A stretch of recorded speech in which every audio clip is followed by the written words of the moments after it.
1972 Mercedes-Benz 250 sedan. It's a 2.8 liter inline six-cylinder engine. Despite the fact that it's called a 250, it actually has the 2.8 liter engine.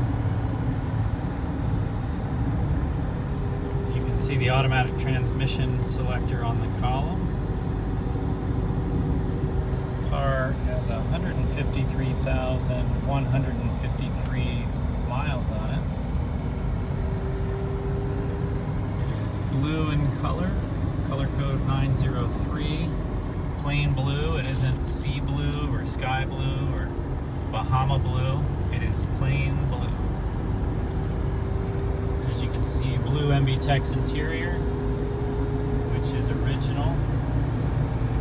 Just about everything inside here is original. Wood, Becker radio, one dash crack there, and the speaker cover's a bit warped, but not too badly. I've seen a lot worse on a 114 chassis Mercedes-Benz.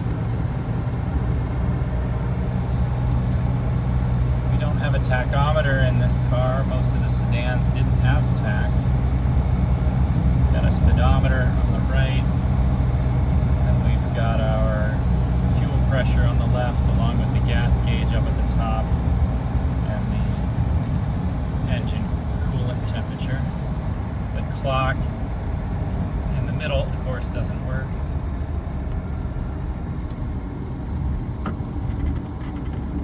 I purchased this car from the grandson of the original owner.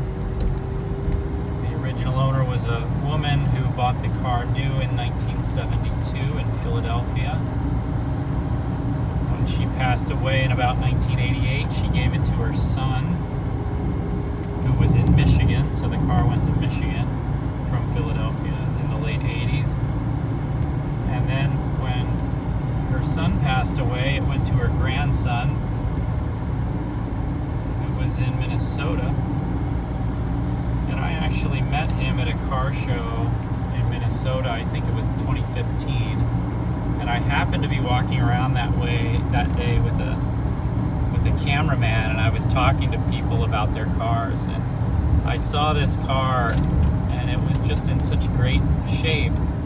These are tough to find really in any condition, but in the condition in which this car finds itself, it's just, you just don't see it.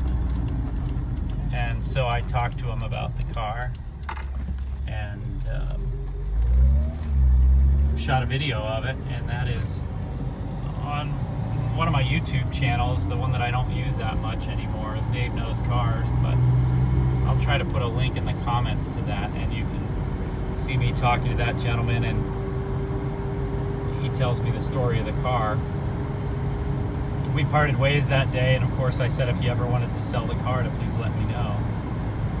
And it turns out that 7 years later he sent me an email, and he was retiring, was going to move, and thought it was time to find a new home for the car, so he reached out to me. I ended up buying it from him, and here we are. And it is just such a great, fun car to drive. And what's great is that it isn't a real expensive car. So there's my house, but I'm just gonna keep going by, and I'm gonna see how they're progressing with the bridge construction down here. Anyway, it's a great car. It does everything well. It's got 2 Weber carburetors. Originally it had Zenith carburetors, but this gentleman had a small engine fire in the car in about 2014 maybe, and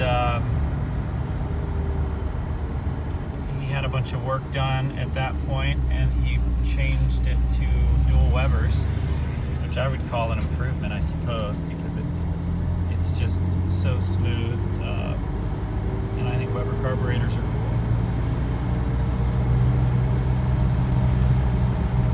But it just does everything well. It drives nicely. You can pick your friends up at the airport in it.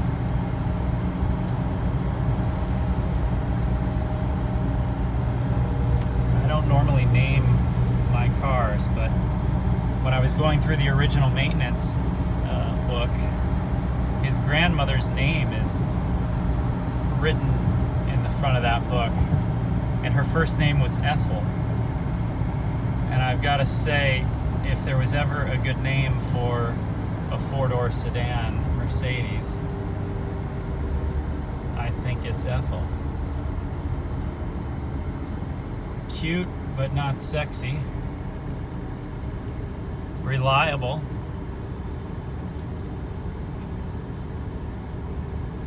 Does everything well. And here we are at the bridge, so I'm going to turn around, but this is Ethel, everybody.